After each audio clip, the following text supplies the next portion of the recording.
皆さんこんにちは。第4回を迎えましたシェルパレポート。今回も名曲ご紹介してまいります。アーティスト、音楽業界人のゲストをお招きするコーナーディープカッツ、そしてスマッシングマグのスタッフが最新情報を裏出し速報してくれるスマッシングガイド、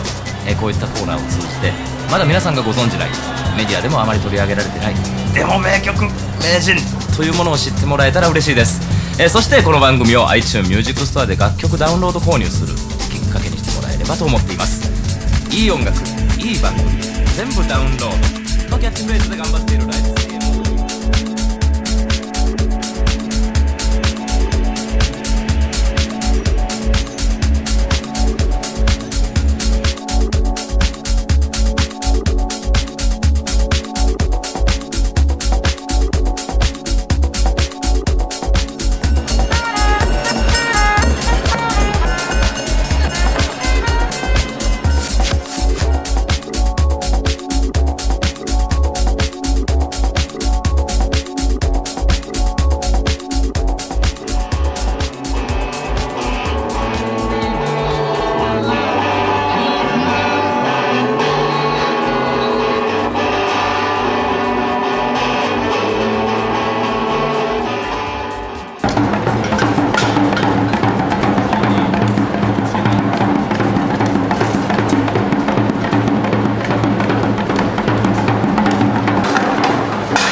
出会った時にびっくりしたんですけど、